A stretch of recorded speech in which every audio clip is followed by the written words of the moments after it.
semua, di sini aku, Salsabila Amanda, selaku salah satu brand ambassador dari Ruang Berproses, akan sedikit berbagi kepada teman-teman semua mengenai introvert dan extrovert.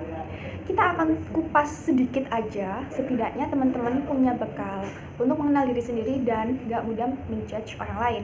Jadi kita setidaknya bisa paham lah, introvert dan extrovert itu gak cuma sekedar lewat aja, oke? Jadi sampai sini, apa kamu siap? Loh, kamu katanya introvert, tapi kok cerewet banget sih? Loh, kamu kan extrovert, tapi kok jadi pendiam hari ini? Kalian pernah gak sih digituin? Atau malah kalian yang gituin orang? Ayo, gak apa-apa sih, kalau memang masih seperti itu kan artinya kita udah tahu nih, tapi masih belum begitu paham. Jadi, pastiin kalian dengerin video ini sampai habis, oke? Oke, sebelum kita mengulik lebih dalam mengenai introvert dan extrovert, kita perlu tahu dulu nih, siapa sih pencetus istilah ini? Jawabannya adalah Carl Gustav Jung. Beliau adalah salah satu psikologis terkenal di awal psikologi berdiri sendiri sebagai suatu ilmu. Beliau adalah salah satu penganut aliran psikoanalisa. Jadi bisa dibilang Jung ini adalah salah satu temannya Freud. Dan emang sih dalam kenyataannya mereka memang banyak berinteraksi dan melakukan riset bersama. Jadi sebenarnya apa sih introvert dan extrovert itu? Menurutnya Jung, si pencetus istilah ini, introvert dan extrovert itu adalah suatu ciri kepribadian manusia yang berkaitan dengan energi psikis. Energi psikis itu kalau kita ibaratkan diri kita, manusia ini, sebagai suatu handphone, energi psikis ini adalah baterai kita. Jadi, energi psikis itu kita dapat dari mana sih? Nah, ini nih perannya introvert dan extrovert ini. Nah, kalau introvert, kita dapat energi psikis ini atau cara recharge energi kita itu adalah dengan berkontemplasi atau dengan me time gitulah ya istilahnya. Artinya introvert itu mendapatkan energinya lewat memusatkan pengalaman kepada dirinya sendiri, ke dalam dirinya.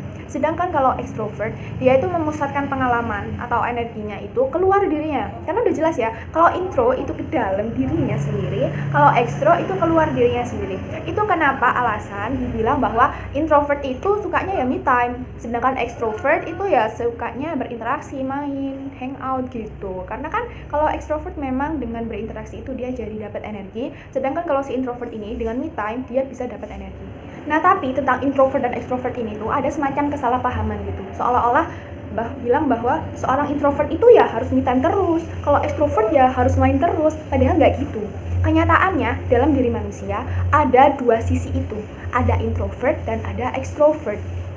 Hanya saja yang membuat kita introvert atau extrovert itu adalah lebih dominan mana. Kalau kamu seorang introvert, maka dalam dimensi introvertmu ini lebih dominan. Misalnya 70%, sedangkan extrovertmu cuma 30%.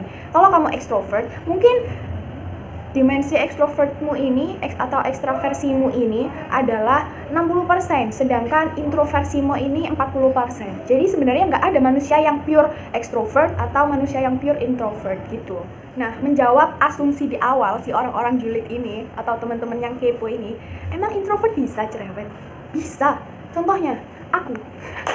Jadi aku adalah seorang introvert yang dalam MBTI aku termasuk golongan INTJ, dimana aku suka banget ngomong like this.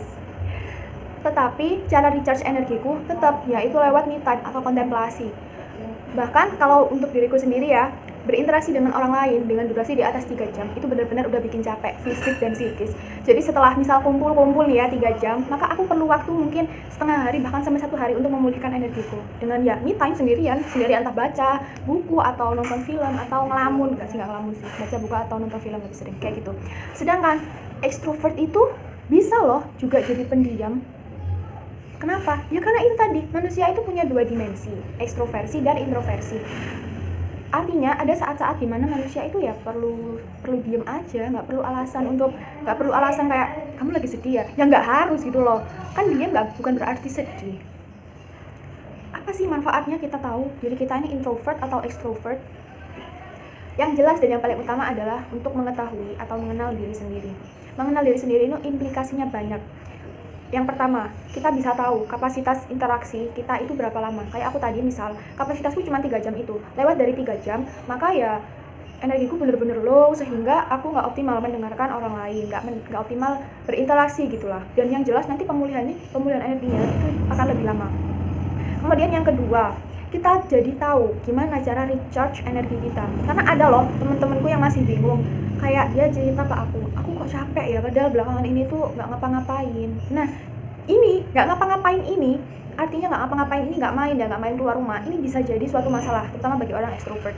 Kenapa? Karena ya recharge energinya dia itu adalah dengan berinteraksi dengan orang lain. Nah, ketika dia nggak ngapa-ngapain ini, otomatis ya energinya ini makin turun, akhirnya lowbat. Nah, bisa aja habis ini. Karena itu, ini penting untuk kita tahu gimana cara recharge energi kita. Manfaat yang kedua yaitu kita bisa jadi lebih mengenal orang lain juga selain diri kita. Kayak yang aku bilang tadi di contoh awal, kalau kamu lihat temenmu di tengah-tengah kalian ngobrol, tengah-tengah kalian main, terus tiba-tiba dia udah kayak lesu, kehabisan energi gitu, coba lihat lagi, jangan-jangan dia ini introvert dan dia udah mencapai batas maksimal dari kemampuannya dia berinteraksi dan dia butuh segera di recharge nih.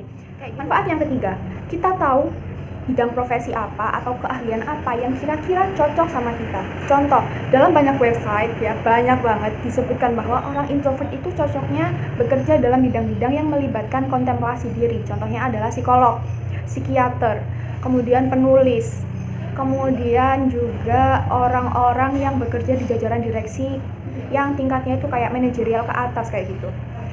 Tapi orang ekstrovert itu justru bidang pekerjaan atau keahliannya itu adalah di bidang-bidang yang melibatkan interaksi dengan orang lain. Contohnya adalah marketing, sales, guru, kemudian perawat. Itu orang-orang ekstrovert akan sangat jago di bidang itu. Tapi perlu diingat bahwa ini bukan harga mati. Artinya banyak sekali orang ekstrovert yang sukses jadi penulis.